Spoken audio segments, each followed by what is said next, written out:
Hello, we have a 20 years old sound card,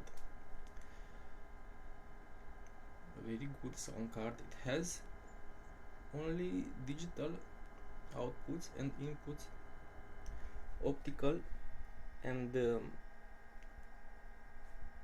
SPDIF on this DB9 connector. But with a little trick, we can route the SPDIF output from these two lines, which is ST4 connector, to the SoundBlaster Live, another board from that era, 20 years ago. Here I connected to the pins 15 and 16. You should find on the web the pinout of the SoundBlaster Live expansion. So with this little trick we can use this board with regular analog output cable.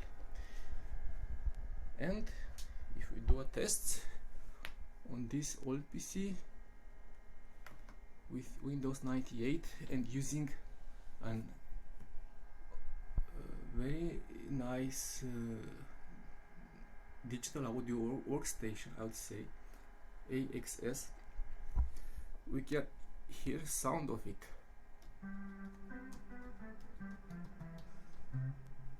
Well, let's check first if you're not doing something wrong. So here we have as output actually KX wave, which is because I have the KXProject drivers for the Audigy, SoundBlaster Live board. So sorry about that. Let's switch to the Digi SPDIF output. I will choose the MME.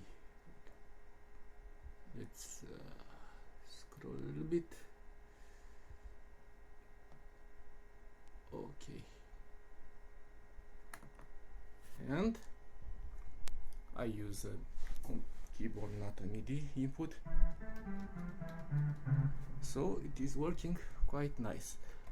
We can do a check here on the KX mixer.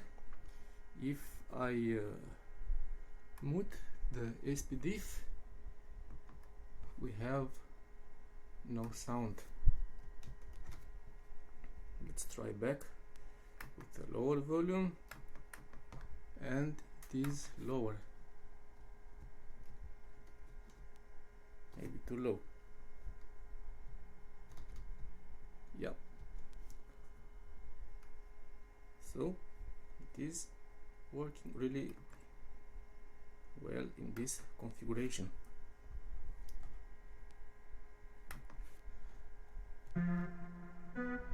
Okay, and now why have I choose this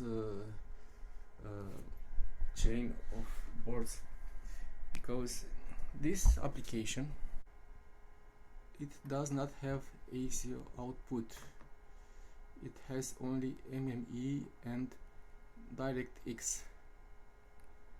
And if I switch back, let's say switch back to the live output, and I want to set a latency smaller,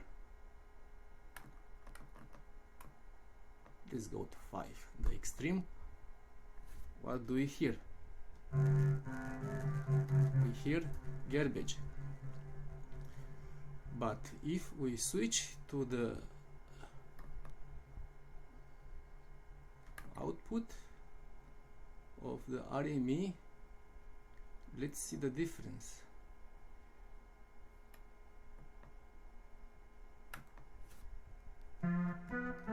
Nice and clear. And also I can see, you not, unfortunately, the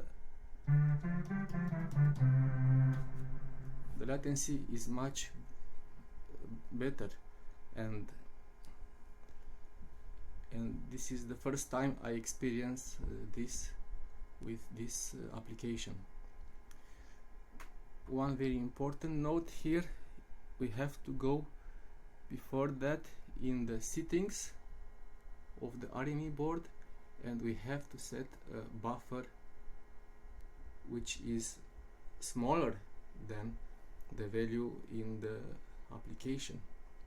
So in the application we had 5 milliseconds, and here in the settings we have 3 milliseconds. So what it is all about here,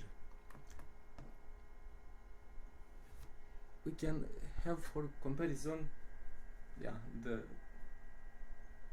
Mac OS, which has only core audio, but here on Windows we have MME output and then DirectX to have, let's say, some improved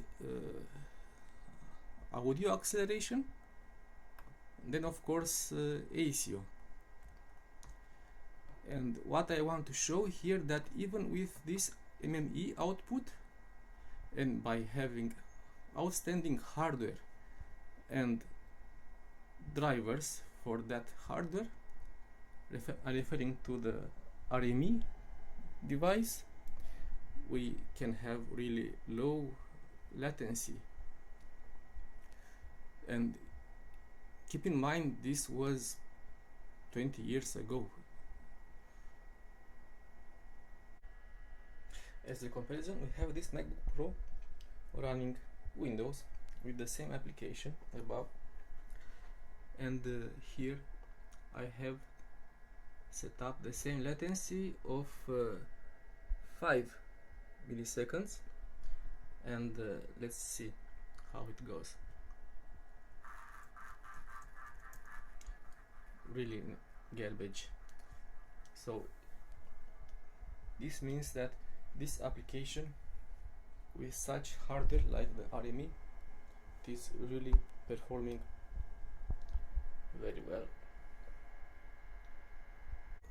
By having this chain of the boards, we could literally do any kind of routing here. For example, we could choose the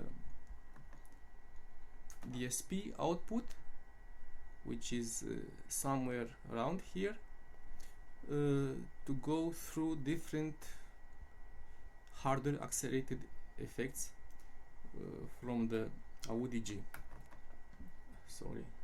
SoundBlaster Live. The same is for SoundBlaster Live and Audigy, no difference. So we can apply different effects. A very interesting setup. So I hope you enjoy this, and all the best.